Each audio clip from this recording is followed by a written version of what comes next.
have always been able to hear the hearts of those who love me. When I was 3, my parents held me high above their heads, and I heard the silent promise in their minds. We will make sure she is our little princess forever. When I was 18, Chester handed me a love letter. His face flushed a deep crimson. Beneath his shy smile, I heard his soul whisper, I want to love her into the next lifetime and every one after that. We were together for 7 years. 5 of those were spent in different time zones, surviving on FaceTime calls and airport goodbyes. Then, Chester crossed oceans and mountains to finally be in my city. He dropped to one knee, his eyes swimming with a tenderness so profound it felt like a physical weight. Marry me, Mila, he said. My eyes blurred with tears. Behind me, I could hear the overwhelming swell of my parents' happiness. A chorus of finally, and she's so loved. I reached out, my hand trembling, ready to let him slide the ring onto my finger. But in the heartbeat before the metal touched my skin, Chester's voice vanished. The clear, resonant devotion I had known for 7 years was gone. In its place was a wall of static, a blurred, hollow white noise that grated against my mind. I froze. I looked up at him, my heart plummeting into my stomach. Mila, what's wrong? The voice came from Bailey, my best friend, who was standing right beside us. I didn't answer her. I couldn't. Because as I looked at her, her internal voice shifted, too. It became the exact same discordant static that was buzzing inside Chester's head. Identical. Synchronized. I pulled my hand back. In 7 years, I had heard Chester's heart 30,000 times. But in this moment, for the first time in my life, I just wanted silence. Chester's hand shook, the diamond catching the light. I can't do this, I whispered. I'm not getting married. I took a step back, my gaze landing on Bailey. She looked shocked, but beneath the surface, a sharp spike of anxiety radiated from her. The girl this ring belongs to, she isn't me, I said. Bailey's expression shifted from confusion to a panicked sort of tension. Instinctively, Chester stepped in front of her, shielding her with his body. Mila, don't do this. Don't make a scene, he said, his voice low. You're the one who said we'd get married as soon as the long distance was over. I flinched at the memory of that promise. And you, Chester? Do you actually want to marry me? A flicker of hesitation crossed his eyes, gone in a blink, but I saw it. He glanced back at Bailey for a fraction of a second. Of course I want to marry you, Mila, he said firmly. He sounded so sincere. To anyone else, he would have been the picture of the perfect fiancé. But in my head, there was nothing but that agonizing, fuzzy noise. Just go, Chester. Please.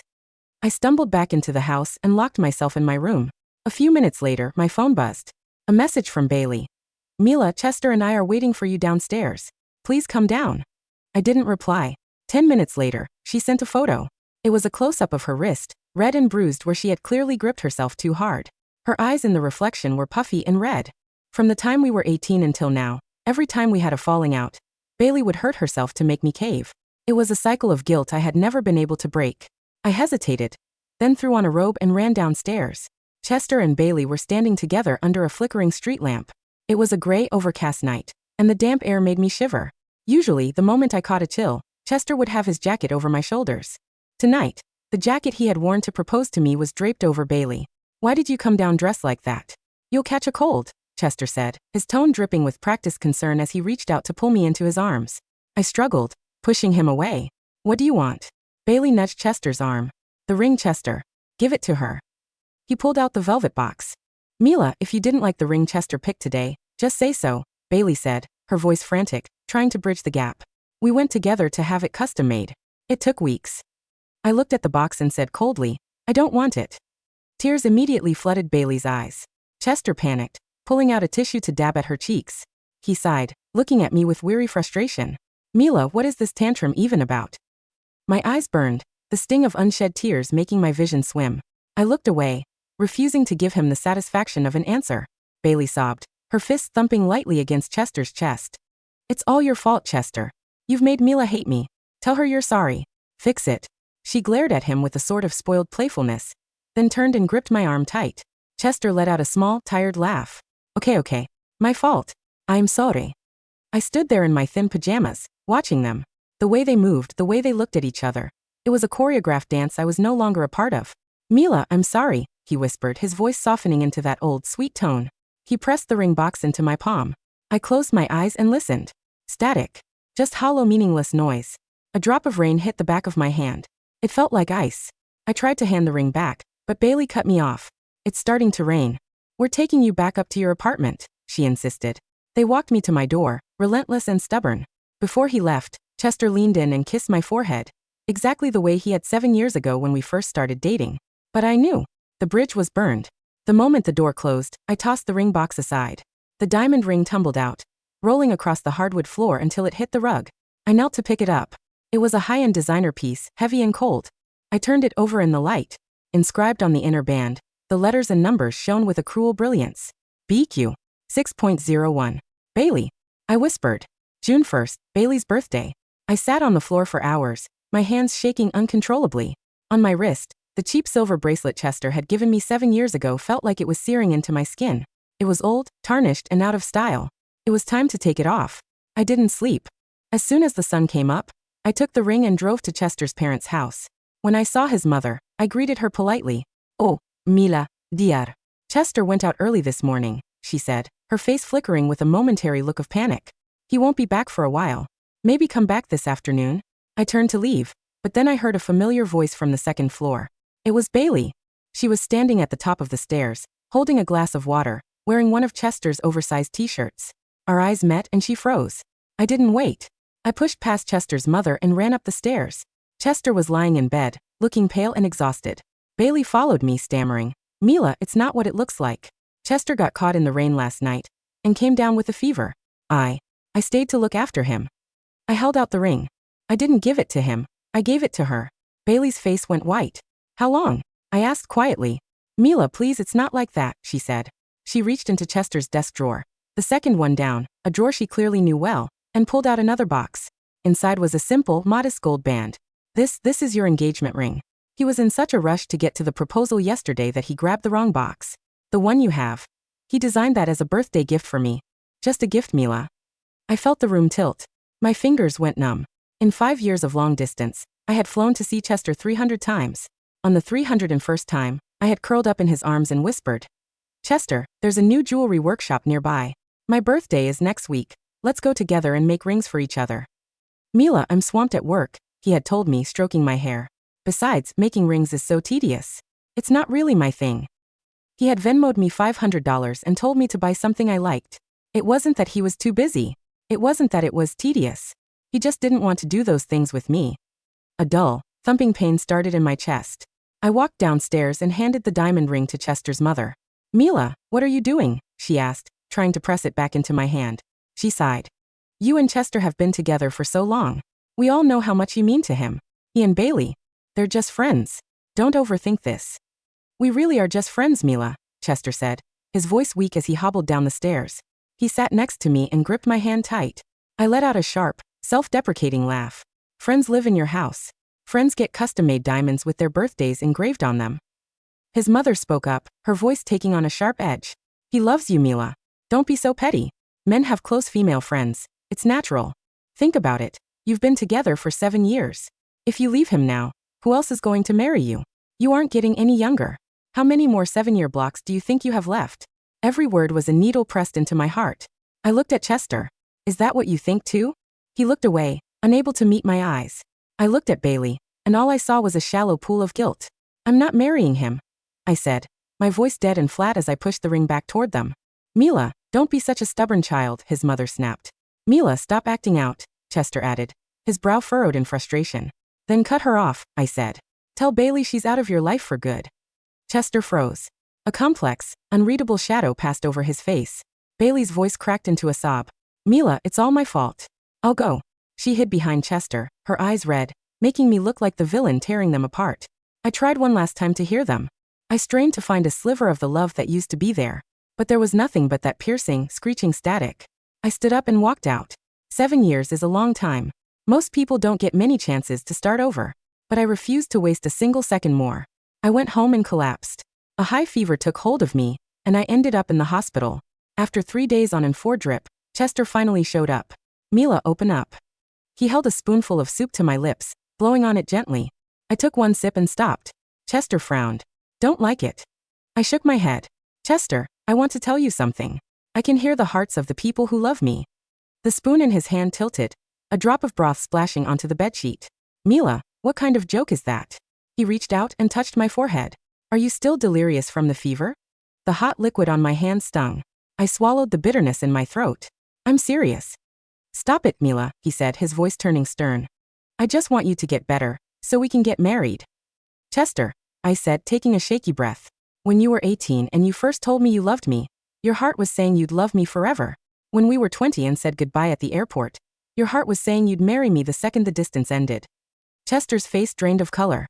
But now, I said, staring directly into his eyes, I can't hear you anymore. All I hear is noise. Chester was silent for a long time. Mila, I only have eyes for you, he said finally.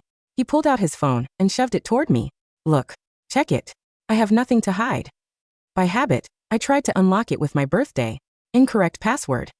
After the third failed attempt, I typed in Bailey's birthday. It opened instantly. I tapped on his messages with her. It was a never-ending stream of the mundane. What they ate for lunch, a photo of a stray cat, a debate over which scent of body wash she should buy. My hands began to shake. Chester had never shared his daily life with me like that. Not once. Mila, we weren't talking about anything important, he said dismissively. I held up the screen. You call this nothing? He glanced at it.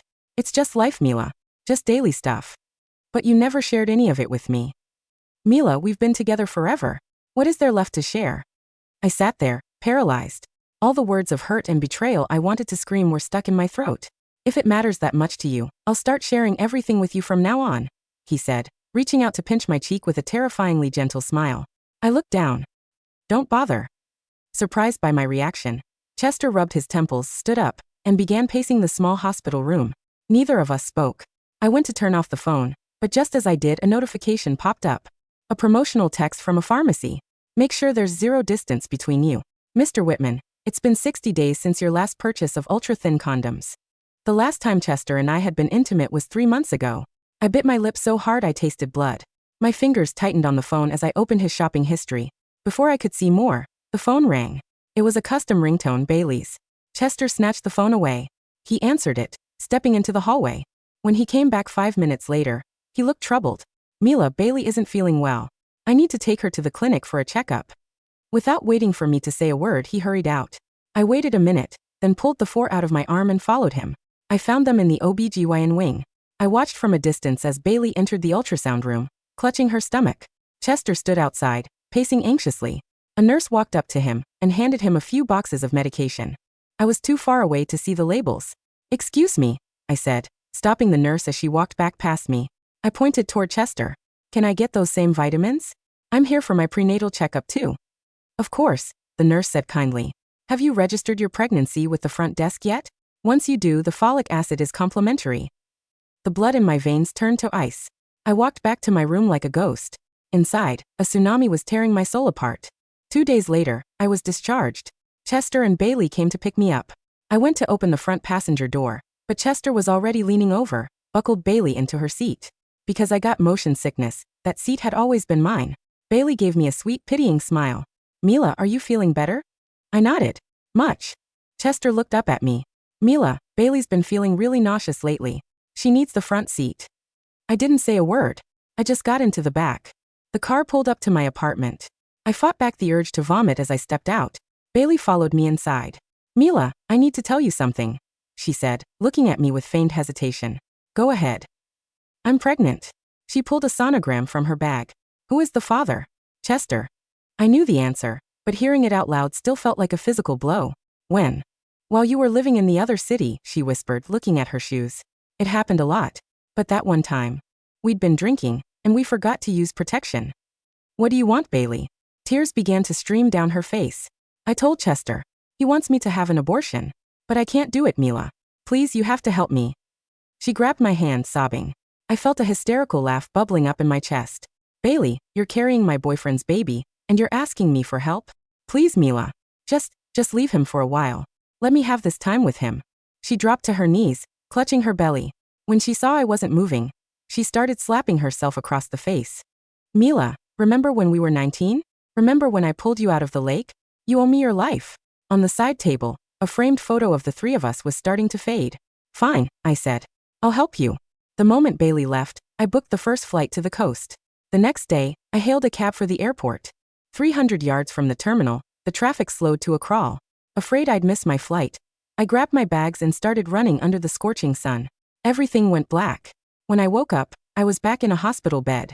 My phone was blowing up with dozens of missed calls from Chester. Mila. Chester burst into the room, looking frantic. Bailey is hemorrhaging. She needs a transfusion right now, and you're the only one with her blood type. He was shaking with emotion, but there wasn't a single spark of concern for me in his eyes.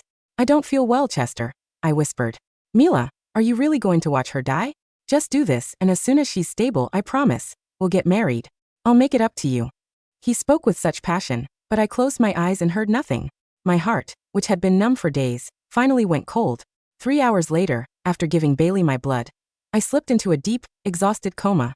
I don't know how long I slept, but when I opened my eyes, my parents were there. Mila, thank God, my mother sobbed. Dad. Mom. My voice was a raspy ghost of itself. You're going to be okay, honey, my mother said, her face lined with new wrinkles. My father let out a heavy, jagged sigh. Mila, you're done with Chester. For good. What happened? A week ago, that girl had a miscarriage, my mother said, her voice trembling with rage. Chester forced you to give blood when you were already dangerously weak. You've been unconscious for a week, Mila. And in all that time, he hasn't come to see you once. Bailey is literally 1 floor below us, and he couldn't be bothered to walk up a single flight of stairs to check if you were still breathing. I looked at them, really looked at them. They looked so much older. And in my head, I finally heard it. Their hearts were screaming with a fierce, protective love for me. I gripped my mother's hand. Mom, get me out of here. I want to go to a different hospital. I never want to see him again. The transfer happened quickly. Just before we left, a message arrived from Chester. Mila, once Bailey is recovered, I'll explain everything. Just wait for me. I set his contact to ignore. I was done listening. The seaside town where my parents lived smelled of salt, crushed pine and old.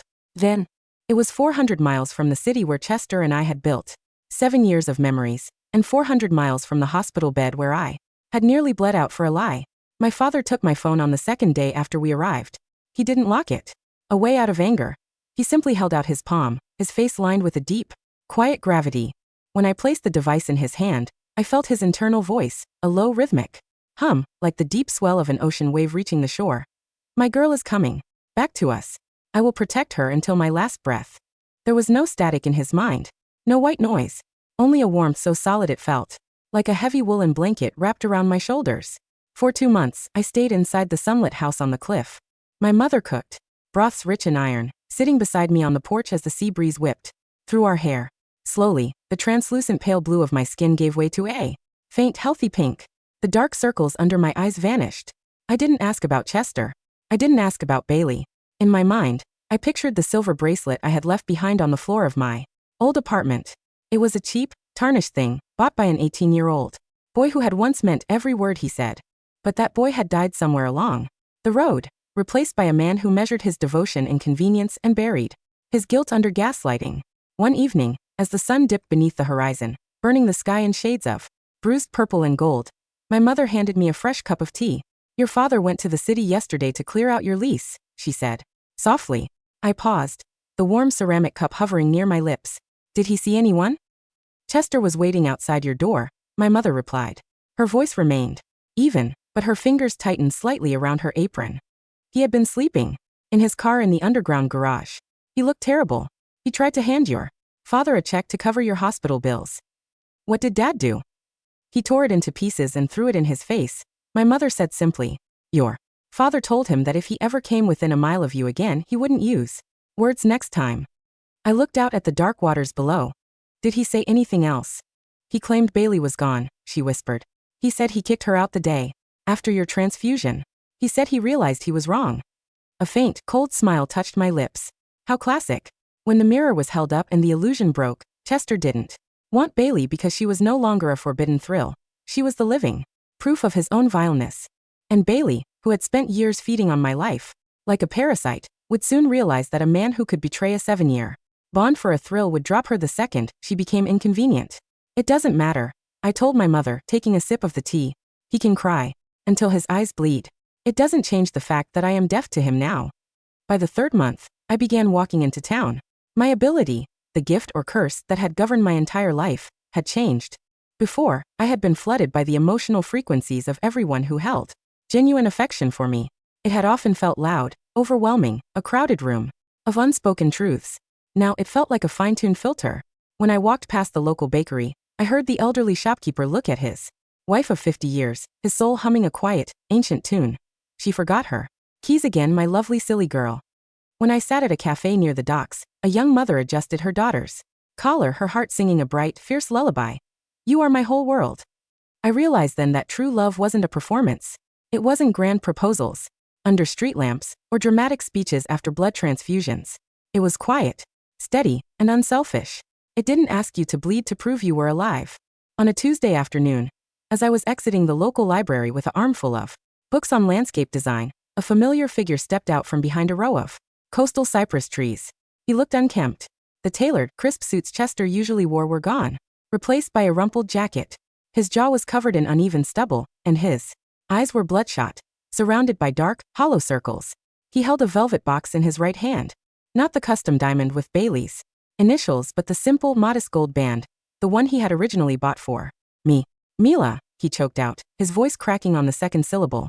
I didn't stop. I walked right past him, my shoes clicking against the damp cobblestones. Chester lunged forward, grabbing my sleeve. Mila, please. Just 5 minutes. I begged your parents. I begged your friends. Nobody would tell me where you were. I've been driving up and down the coast for 3 weeks checking every library, every cafe. I stopped. Slowly, I looked down at his hand on my sleeve. There was a time when his touch felt like safety. Now it felt like a cold, wet rag pressed against my skin. Let go of my arm, Chester, I said. My voice was calm, steady, and entirely devoid of heat. Mila, look at me, he pleaded, dropping to his knees right there on the cobblestone street. High society tourists and locals began to glance over, but he didn't care.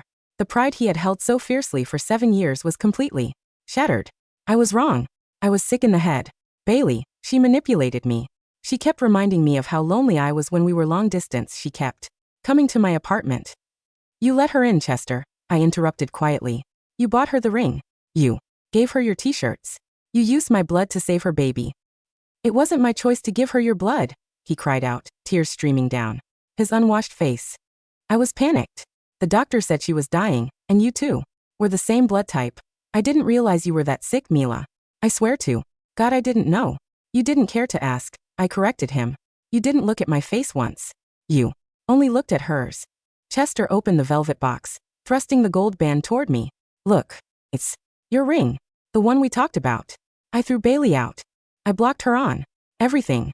I sold the apartment, I quit the firm. I'll move here. I'll buy a house on the cliff. I'll do whatever you want. Just tell me what to do to fix this. I stood above him, looking down at his pathetic, weeping frame.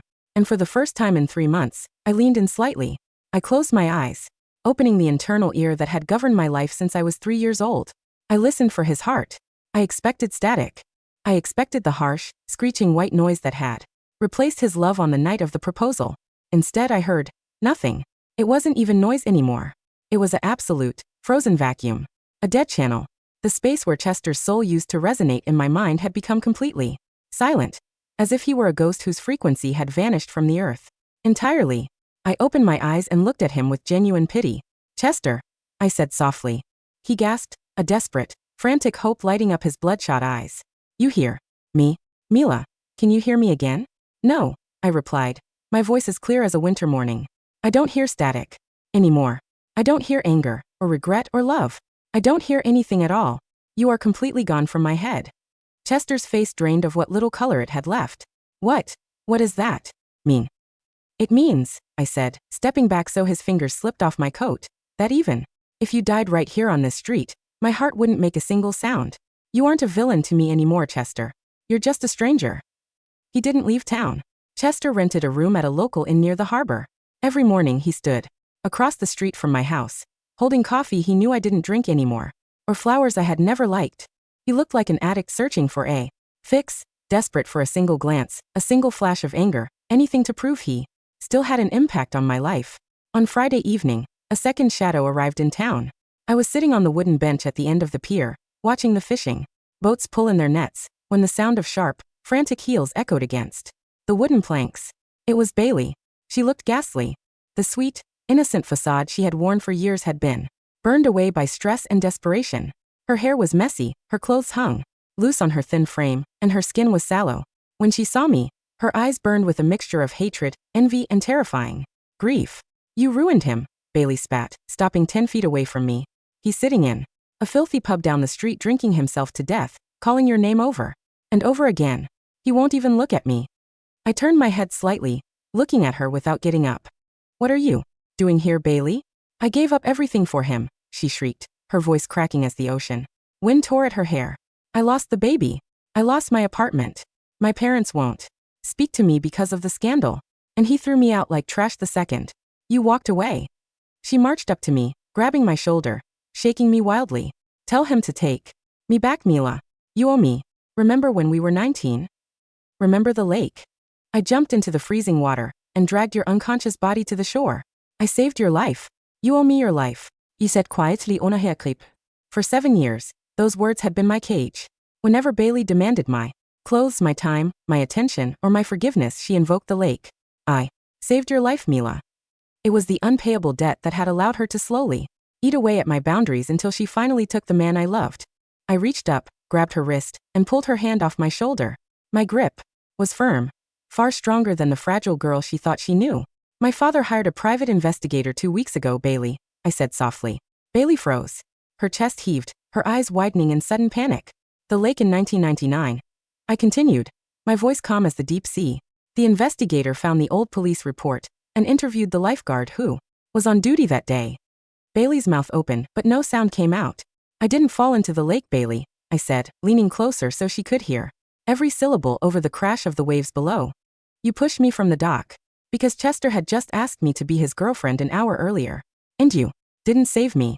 You panicked when I didn't surface, and you started screaming for help.